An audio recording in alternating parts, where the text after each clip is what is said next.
What is up guys, Eric here from Real Film Reviews bringing you another movie review, this time for the most recent addition to the Marvel Cinematic Universe, Ant-Man.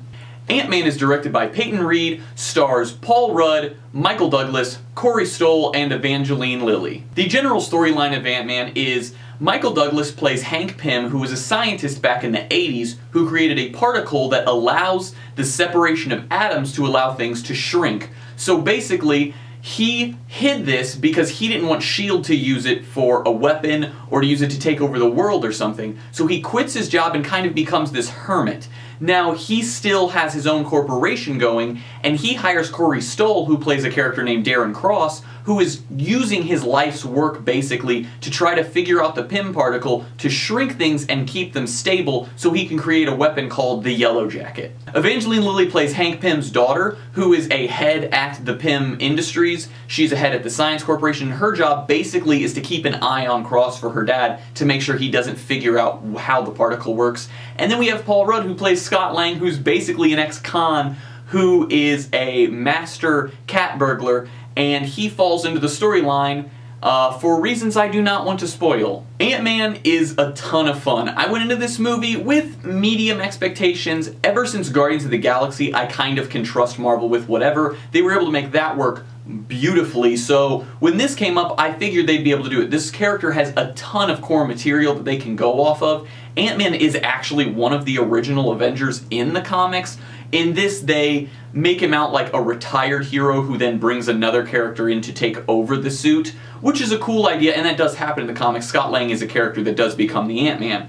So, this worked very well. This movie was extremely interesting. I didn't know how Peyton Reed would handle it. He's not exactly an experienced director when it comes to action sequences or anything. He's basically like a romantic comedy or just comedy in general director from his past movies.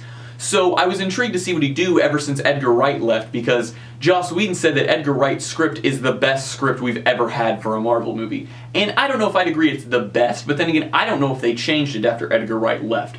This movie was very funny. Paul Rudd actually sold me, and that was the big thing I was worried about with this movie. Paul Rudd is 100% a comedic actor, and going into this role, I didn't know if he would make it believable with the action sequences, but he does it beautifully. Michael Douglas is great, Evangeline Lilly is great, Darren Cross's character played by Corey Stoll is okay. He's not great, but he did the best he could with the work he was given, basically. The performances in this movie overall were really good and very surprising, and I was very pleased with all of them. The effects in this movie were really good, being as you have to have a character shrinking and growing big, and the scenes where he's small, it's kind of hard to film that without just making it digitally animated, but it was very good. It looked really good, actually. I saw it in 3D, though, and that is one of the things I am worried about as a con, is I don't know how this movie will hold up not in 3D, because perhaps not in 3D it could look a little fake and like it is just a straight-up animated sequence, kind of like what happened with Avatar. Now, one thing I really want to point out with this movie is Peyton Reed actually handled the directing of this movie extremely well. Having a character that in most of his action sequences is going from big to small constantly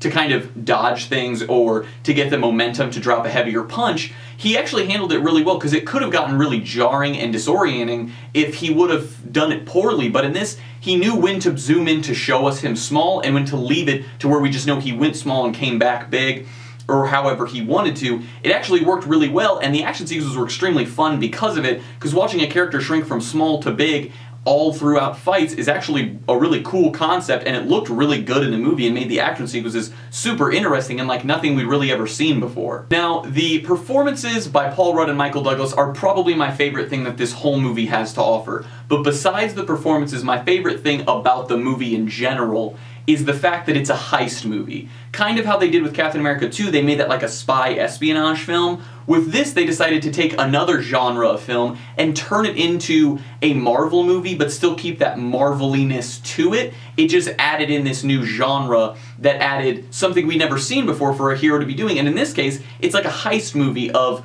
Paul Rudd and all of them creating this plan and all these schematics so that way they can rob a place, and it's really interesting, and it worked extremely well in my opinion. My only cons for Ant-Man really is there's kind of a forced love interest in this movie, and I didn't like it. It was kind of dumb and wasn't necessary at all to me because the script did not lead to it whatsoever, in my opinion. But that's just me. Some people may like it, I personally did not. And the other con is the villain, which is a common problem we're having with Marvel movies, it seems like. Age of Ultron was weak. You know, like, besides Loki, really, Marvel hasn't made a villain for screen that's been really good. They've had a lot of meh villains, and this guy was another one of those meh ones. Darren Cross, aka Yellow Jacket, was kind of a villain where all of his motives and the reasons he was doing things and the reasons that he wasn't nice to everybody was just really generic and cliche, kind of. He wasn't the worst villain we've ever seen, but he just wasn't very interesting because nothing he was doing or the reason why he was doing any of it was really new to see. But those were my only cons that I had with the film, really. Overall, Ant-Man was a really fun summer movie to go see. It had a not that good love story and a pretty meh villain, but overall it was extremely fun and all of the action sequences was really cool, and I would recommend going and seeing this movie in theaters. Even if you aren't a huge fan of superhero movies, this one doesn't feel that much like a superhero movie that it would pull you out of the film. I'm gonna give Ant-Man a B.